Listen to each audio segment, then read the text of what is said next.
The signal came at 3 in the morning, when most of the world was sleeping. Was not sleeping. She sat alone in the monitoring station in South Korea, watching screens that showed the empty darkness between stars. Her job was simple but important. She listened to space. She waited for voices that might never come. For 40 years, humanity had known they were not alone in the universe. There were other species out there, hundreds of them, living on distant worlds and traveling between stars in ships that moved faster than light. They had built a government called the Galactic Council, and they had rules that everyone followed. Humanity was new to all of this. They were like children who had just learned to walk, stumbling into a room full of adults who had been walking for thousands of years. The adults did not care much about the children. Stretched her tired arms and looked at the clock. Her shift would end in 4 hours. She was thinking about the coffee in the break room when her computer made a sound she had never heard before. A new signal, an unknown frequency. She sat up straight and put on her headphones. The voice was strange and beautiful, like someone singing underwater.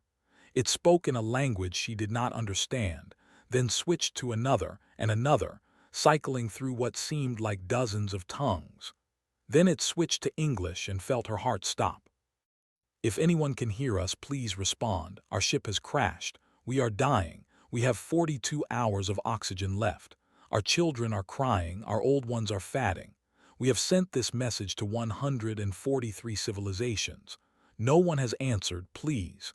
We are not asking for soldiers or weapons. We are just asking for help. We are just asking for someone to care.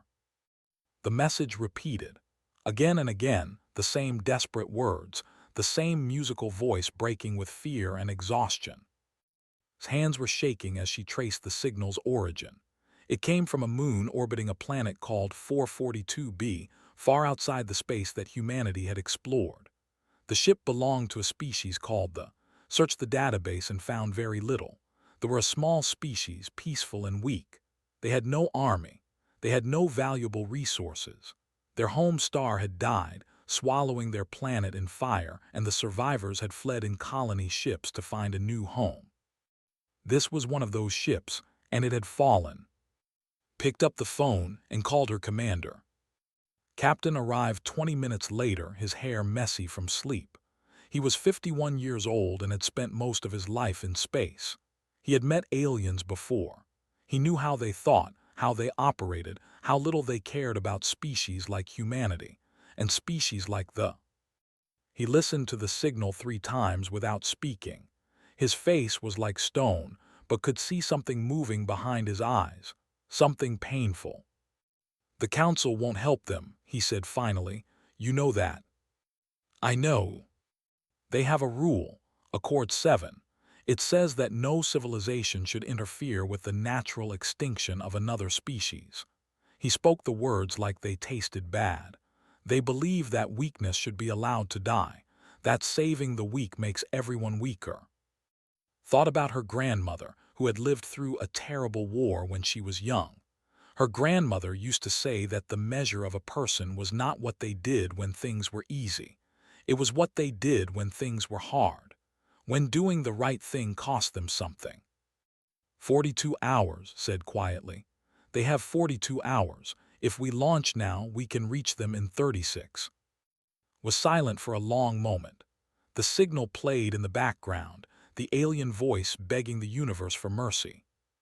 If we do this, he said, the council will punish us. They might cut us off from the rest of the galaxy. They might take away our ships, our technology, everything we've worked for. I know. Earth is not ready for a war we cannot win. I know. Looked at her. In that moment saw something change in his face. The stone cracked, and underneath it was not coldness but fire.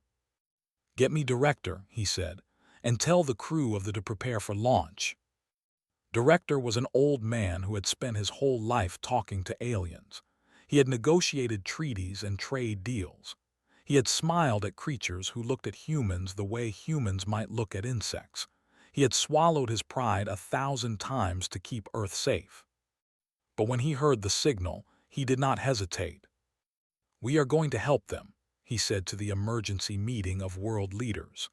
I know what it will cost us. I know the council will be angry.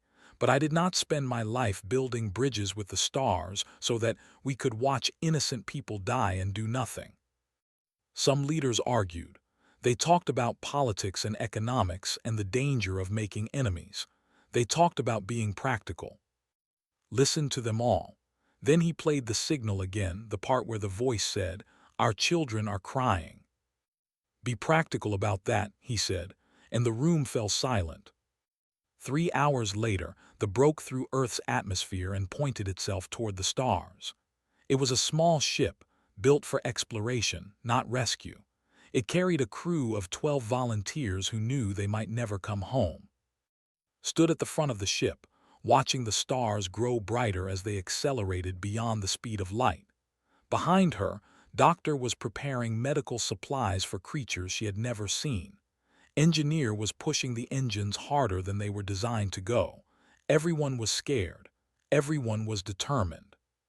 Somewhere out in the darkness, a ship full of dying aliens was sending a message that no one wanted to answer.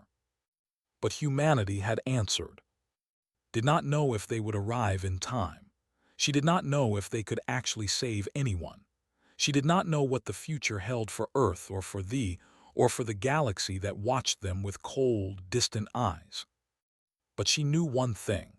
She knew that when the universe asked humanity to choose between safety and compassion, between comfort and courage, between looking away and reaching out, they had made their choice. And that choice was the most human thing of all. The galaxy was watching. On 100 different worlds, sensors tracked the small human ship as it flew through space toward the dying. Some watched with confusion, some watched with anger, and a few watched with something that they had not felt in a very long time. The Galactic Council sent their warning within hours of this launch. It arrived as a cold, formal message that appeared on every screen on Earth at the same time. Humanity is in violation of Accord 7, Section 12. Interference with natural extinction events is forbidden. If this rescue mission continues, Earth will face severe punishment. Economic sanctions, travel restrictions, possible quarantine from all galactic trade and communication. This is your only warning. Director read the message in his office in Seoul. Outside his window, the city glowed with lights, millions of people living their ordinary lives, unaware that their future was being decided in the stars above them. He thought about his daughter, who was 7 years old and loved to look at the night sky through her small telescope. He thought about what kind of galaxy he wanted her to grow up in. Then he sent his reply. "We received your warning. We are continuing the mission. Some things matter more than rules." The galaxy did not know what to make of this. For 10,000 years, the Council had maintained order through fear and self-interest. Species cooperated because it benefited them. Species obeyed because punishment was severe. No one broke the rules for strangers. No one risked everything for people who could offer nothing in return. But here were the humans, these strange, young, soft creatures who had only discovered faster-than-light travel 40 years ago. They were flying toward danger with their tiny ship and their small crew, knowing that it might cost them everything. And they were not stopping. On the bridge of the captain called his crew together. "You have all seen the Council's message," he said. His voice was calm, but his hands were tight at his sides. "I want to be clear about what we are doing. If we continue this mission, Earth may be cut off from the rest of the galaxy. Your families may suffer. Your country may suffer. Everything we have built over the past 40 years may be destroyed." He looked at each of them in turn. Who had first heard the signal? Doctor, who had packed enough medical supplies for 3 times their number, whose hands were still black with engine grease, and 9 others, men and women from different countries and different backgrounds, all of them volunteers. "I will not order you to continue," said. "This must be a choice. If anyone wants to turn back, I will not blame you. I will not judge you. You can leave this room right now, and no one will think less of you." No one moved. Waited a full minute. The ship hummed around them, engines pushing them faster and faster toward the unknown. Finally spoke. "Captain," she said, "we did not come this far to turn back.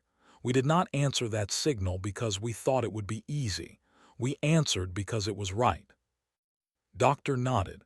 "I became a doctor to save lives. I did not put a limit on whose lives I would save." Smiled his tired smile. "Besides, I have already pushed these engines past their limits. It would be a waste to turn around now." One by one, the others agreed. Some spoke, some simply nodded, but not a single person left the room. Felt something warm in his chest, something that he had almost forgotten he could feel. "Then we continue," he said. Back on Earth, the news spread quickly. This mission was not a secret. Everyone knew what they were doing, and everyone had an opinion about it. Some people were angry. They said that the crew was being foolish, that they were risking the safety of the entire planet for a species they had never met. They said that humanity should look after itself first, that charity began at home, that you could not save everyone. But more people were not angry. More people watched the live tracking of this journey and felt something stir inside them. Children drew pictures of the ship flying through the stars. Old people who had lived through wars and famines wiped tears from their eyes. Strangers on the street talked to each other about hope and courage and what it meant to be human. A group of students stayed up all night making a video message for the crew. In London, a famous musician wrote a song about and played it on every station that would listen. In Cairo and Tokyo and Ayers, people gathered in public squares and looked up at the sky, whispering prayers for a ship they could not see and people they would never meet. Humanity was not perfect. They fought with each other. They made mistakes. They were often selfish and short-sighted and cruel. But in that moment, watching their tiny ship fly toward the darkness, they remembered something important about themselves.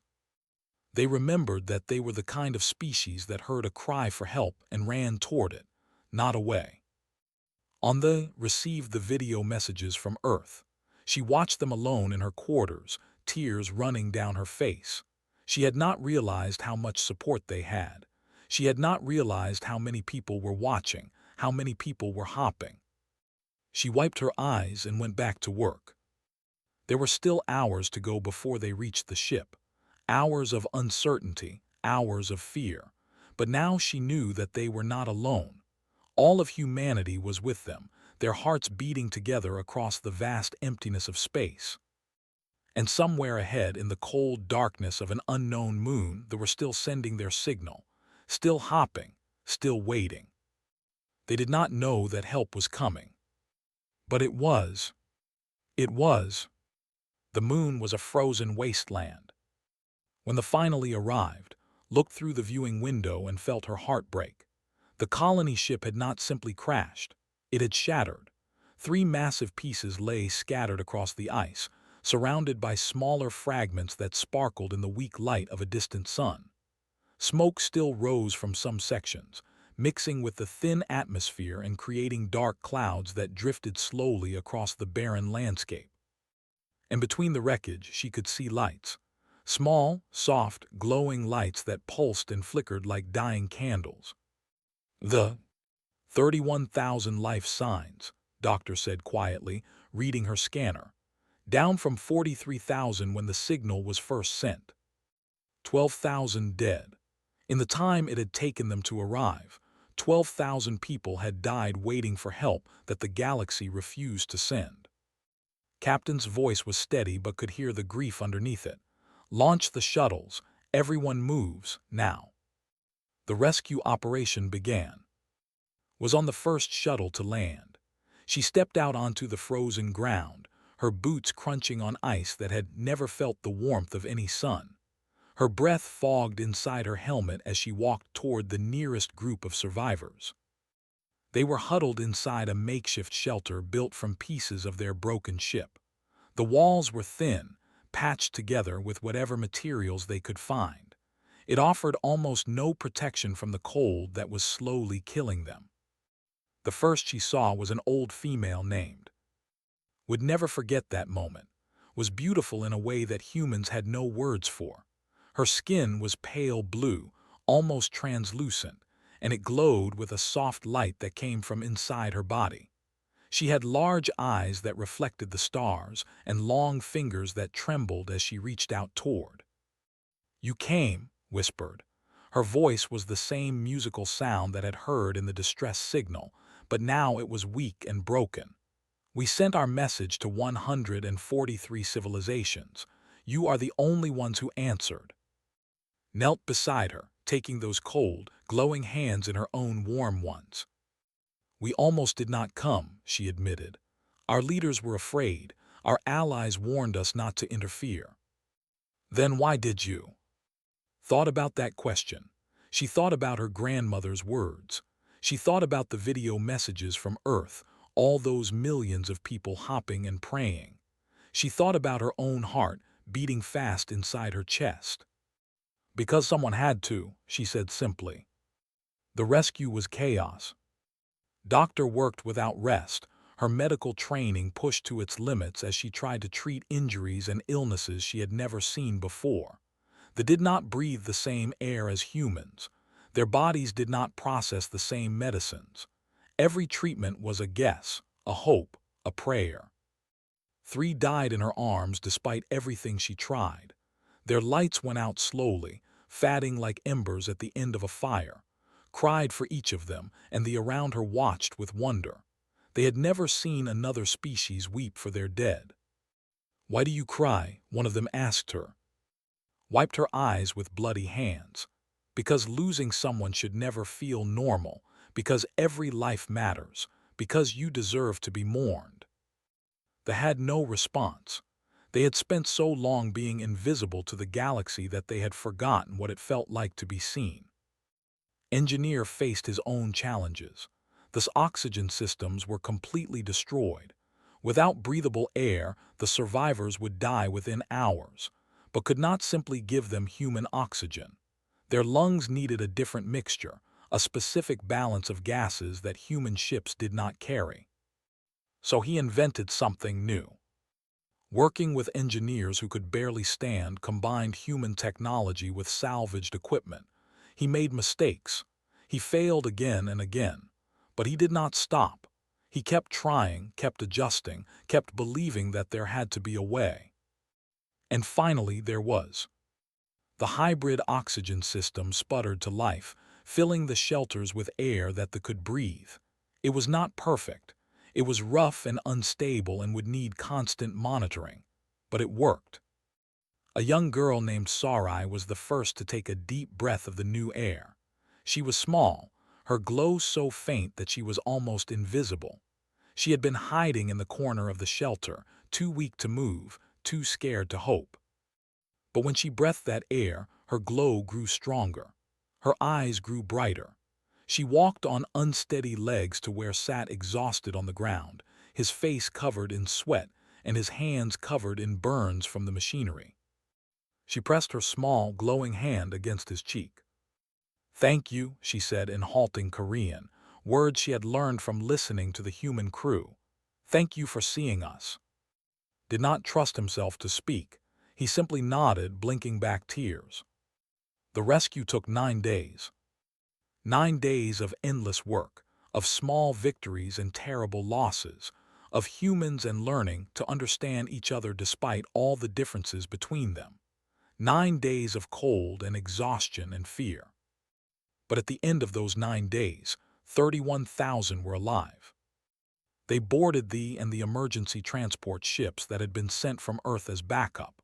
They filled every available space, sitting in hallways and cargo bays and anywhere else they could fit. The humans gave them blankets and food and water, treating them not as aliens but as guests, as friends, as family. Stood beside as the ships prepared to leave the frozen moon behind. "Your people risked everything for us," said. "We have nothing to give you in return. No resources, no technology, no power. We are the weakest species in the galaxy." Smiled. "We did not help you because we expected something back," she said. We helped you because it was the right thing to do. That is the only reason that matters." Was silent for a long moment. Then her glow grew brighter, warmer, like a sunrise after a long night. "Perhaps," she said softly, "that is why your species will change everything." The chamber was designed to make visitors feel small. Captain stood alone in the center of a vast, dark room. Above him, rising in circles that stretched toward a ceiling he could not see, were the representatives of the Galactic Council. 100 species, some as old as the stars themselves, all of them looking down at the single human who had dared to break their laws. The room was cold, the silence was heavy, and had never felt more alone in his life. But he did not let them see his fear. "Humanity stands accused," the speaker announced. The speaker was a being made of living crystal, and its voice echoed through the chamber like thunder through mountains. "You have violated Accord 7, which forbids interference with natural extinction events. You have disrupted the order that has maintained peace in this galaxy for 10,000 years. You have saved a species that was meant to die." Listened without expression. Around him, alien faces watched with cold curiosity. Some were made of metal, some were clouds of light, some were creatures so strange that his human mind could not fully understand what he was seeing. All of them were ancient, all of them were powerful, and all of them had decided long ago that compassion was a weakness. "The proposed punishment is as follows," the speaker continued. "Complete quarantine of Earth. All faster-than-light technology will be removed. All trade relationships will be ended. Humanity will be confined to its home system for a period of no less than 500 years. During this time, no council species will be permitted to contact or assist humans in any way. 500 years of isolation. 500 years of being alone in the universe. It would destroy everything humanity had built, everything they had dreamed of becoming." The speaker's crystal form pulsed with cold light. "Do you have anything to say in your defense?" Took a breath. He thought about his crew, who had worked until they collapsed to save strangers. He thought about Doctor, crying over bodies that were not her own. He thought about building miracles from scrap metal and hope. He thought about holding an old alien's hands and telling her that someone cared. And he thought about Earth, billions of people who had watched their mission and felt proud to be human. "I have read your histories," said. His voice was quiet, but it carried through the vast chamber. "Every species in this room, every civilization that sits in judgment today." The aliens stirred. This was not the apology they had expected. "The crystalline accord," continued, pointing to a section where beings of living crystal sat in glittering rows. 300,000 years ago, yours was dying. Your species faced extinction, and another civilization long since forgotten chose to help you. They gave you technology. They gave you shelter. They broke the rules of their own time to save you." The crystal beings did not respond, but their light flickered strangely. The cloud minds turned to face a vast nebula of living energy that filled an entire section of the chamber. Your original network was failing. You were scattered, dying, losing yourself piece by piece, until the founders gave you sanctuary, until they built you a new home in their own systems, even though it cost them dearly. The cloud minds swirled in uncomfortable patterns. "The Iron Lords, the Singing Trees, the Deep Swimmers," named them one by one, pointing to each section of the chamber. "Every single species here has a story of survival.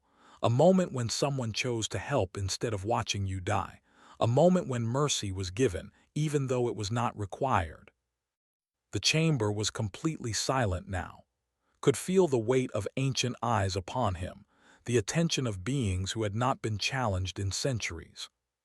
"You built this council on the principle that the strong have no duty to the weak," he said. "But every one of you is alive because someone, somewhere, decided that principle was wrong. You are here because of compassion, and now you want to punish us for showing the same compassion that saved you." The speaker's voice was sharp. "The universe has rules. Balance must be maintained.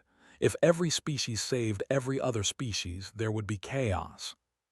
Would there, asked, or would there be a galaxy where people did not have to die alone in the dark, sending messages that no one answers? He took a step forward, a small human standing before the might of 100 civilizations. You can quarantine us if you want. You can take our ships. You can lock us in our little corner of space and pretend we do not exist. We are young and weak and we cannot stop you. His voice grew stronger. But we will not apologize for saving lives. We will not apologize for answering a cry for help. And the next time someone sends a distress signal that the rest of you ignore, we will answer it again. We will find a way. We will build new ships. We will do whatever it takes. He met the speaker's cold gaze without flinching. Because that is what humans do. We do not look away from suffering and call it wisdom. We do not watch children die and call it natural. We do not abandon hope because hope is hard. The chamber erupted in chaos. 100 species began talking at once, arguing, debating, their voices creating a storm of sound that filled the vast room. Some were angry, some were confused, and some noticed were quiet in a way that suggested they were thinking very hard about things they had not thought about in a very long time. The speaker called for order, but it took several minutes for the noise to settle. "We will vote," the speaker announced finally. "Each species will cast their judgment." The voting took hours. Stood in the center of the chamber the entire time, his legs aching, his body exhausted but his spirit unbroken.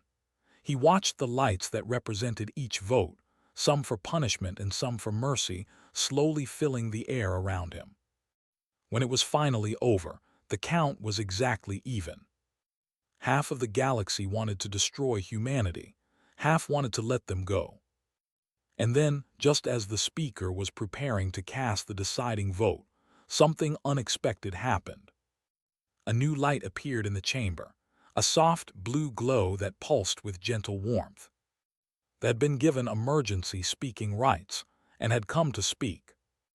Walked slowly into the center of the chamber. She was still weak from the ordeal on the frozen moon. Her glow was not as bright as it had once been, and her steps were careful and uncertain. But her eyes were clear, and her voice, when she spoke, carried to every corner of the vast room. "I am," she said, "I am one of the last elders of the people. I have come to speak for those who cannot speak for themselves." The council watched in silence. They had never addressed them before. They had never mattered enough to be heard. Looked up at the towering figures around her. Crystal beings and cloud minds and creatures of metal and light. The most powerful civilizations in the galaxy, gathered to decide the fate of the only species that had shown her people kindness. "We were dying," she said. "Not just our bodies, our hope, our belief that the universe held any goodness at all." She paused, her glow flickering with emotion. "We sent our distress signal to 143 civilizations. We begged for help. We promised nothing in return because we had nothing to give. We simply asked the universe to care about us." Her voice grew stronger. 142 civilizations ignored us. They heard our children crying. They heard our elders fatting. They heard our desperate prayers and they turned away. Because we were weak. Because we had no value. Because saving us would cost something and they did not think we were worth the price. The chamber was completely silent. Words hung in the air like accusations. And then the humans came. She turned to look at Captain standing alone in the center of the chamber. He was tired and small and afraid, just like she had been on that frozen moon. But he had not given up. He had not turned away. "They did not come because we could repay them. They did not come because it was safe or logical or permitted. They came because a young woman heard our voices and refused to pretend she had not. They came because they believed that every life matters, even the lives of strangers they would never meet again." Face the council once more. "You call yourselves an advanced civilization.